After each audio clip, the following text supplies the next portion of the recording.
তাহলে মাদক থেকে দূরে থাকি, যুব সমাজকে রক্ষা করি, এই স্লোগানকে সামনে রেখে ঢাকার ধামরাই উপজেলা বাস্তা সবুজ সংঘের উদ্যোগে একটি সচেতনতামূলক আলোচনা সভা অনুষ্ঠিত হয়েছে।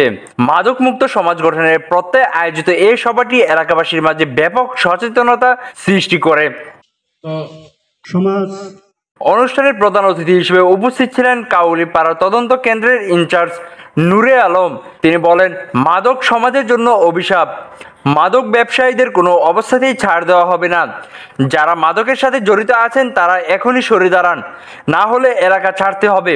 তিনি আরও জানান, মাদকের বিরুদ্ধে আইন শৃঙ্খলা রক্ষাকারী বাহিনী কঠোর পদক্ষেপ গ্রহণ করবে। বাস্তা সবুজ সংঘের সভাপতি মেহেদী হাসান বাদল তিনি বলেন, আমরা পুলিশের কাছে নামের তালিকা দিয়েছি, এমনও গার্জেন আছে তারা জানে না তার ছেলে মাদক গ্রহণ করে। আমরা বলতে চাই, যারা মাদক খায় তারা ভালো হয়ে যান। আসলে এ সময় আরো উপস্থিত ছিলেন বালিয়া ইউনিয়নের চেয়ারম্যান পদপ্রার্থী মোহাম্মদ সাজিবুজ্জামান রুবেল এবং সংগঠনের সাধারণ সম্পাদক আব্দুল খালেক সহ আরো অনেকেই। আগে আমাদের ঘর সাবধান করতে হবে, পরে আমরা। স্বাধীনতা টিভি বাংলা নিউজ ডেস্ক।